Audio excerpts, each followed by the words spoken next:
Guys, it's me MS solutions. ഇനി എന്തിന് വേറെ സൊല്യൂഷൻസിന്റെ പ്രിയപ്പെട്ട വിദ്യാർത്ഥികളെ, നാളെ ശനിയാഴ്ചയാണല്ലേ, ജൂലൈ 20-ാം തീയതി വർക്കിംഗ് ഡേ ആണ്. ശരിക്കും കലണ്ടർ പ്രകാരം ഒരുപാട് ശനിയാഴ്ചകൾ നിങ്ങൾക്ക് പ്രവൃത്തി ദിവസമായിരുന്നു. അതിൽ പ്രധാനപ്പെട്ട ഒരു ദിവസം തന്നെയാണ് ജൂലൈ 20-ാം തീയതി ശനിയാഴ്ച.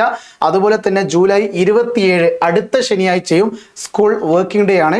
എങ്കിലും നാളെ സ്കൂൾ ഉണ്ടോ എന്ന് ചോദിക്കുന്നുണ്ട്. ഓൾറെഡി നമ്മുടെ വയനാട് ജില്ലയിൽ പ്രൊഫഷണൽ കോളേജുകൾ ഉൾപ്പെടെ മുഴുവൻ വിദ്യാഭ്യാസ സ്ഥാപനങ്ങൾക്കും നാളെ അവധിയാണ്. ട്യൂഷൻ സെന്ററുകൾക്കും നാളെ അവധിയാണ്. എന്നാൽ പല സ്ഥലങ്ങളിലും നാളെ ക്ലസ്റ്റർ മീറ്റിംഗ് നടക്കുന്നുണ്ട്.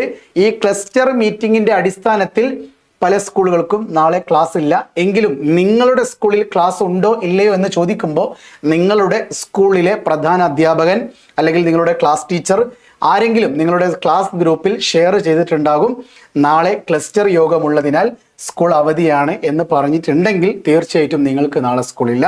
ഇനി അതല്ല, നാളെ സ്പെഷ്യൽ ഉണ്ട് എന്ന് പറയുകയാണെങ്കിൽ നിങ്ങൾ പോയേണ്ടി വന്നേക്കാം. അതൊക്കെ സാഹചര്യങ്ങൾക്കനുസരിച്ചാണ്. പക്ഷേ ക്ലസ്റ്റർ യോഗത്തിൽ എല്ലാ അധ്യാപകരും പങ്കെടുക്കേണ്ടതുണ്ട്. അത് എവിടെയൊക്കെയാണ്, നിങ്ങളുടെ സ്കൂളിൽ അത് ബാധകമുണ്ടോ എന്നറിയണമെങ്കിൽ നിങ്ങളുടെ ക്ലാസ് ഗ്രൂപ്പിൽ അത് വന്നിരിക്കും. സോ ക്ലാസ് ഗ്രൂപ്പിൽ വന്നിട്ടുണ്ടെങ്കിൽ അവധിയായിരിക്കും, അല്ലെങ്കിൽ അവധി ഉണ്ടാവില്ല എന്നും കൂടി പ്രിയപ്പെട്ട വിദ്യാർത്ഥികൾ മനസ്സിലാക്കുക. മറ്റൊരു പ്രധാനപ്പെട്ട കാര്യം, അടുത്ത ശനിയാഴ്ച ജൂലൈ 27-ാം തീയതി വർക്കിംഗ് ഡേ ആണെന്നും കൂടി ഓർമ്മപ്പെടുത്തുന്നു കേട്ടോ. സോ വീണ്ടും കാണാം. It's me MS solutions. ഇനി എന്തിന് വേറെ സൊല്യൂഷൻസ്. ബൈ.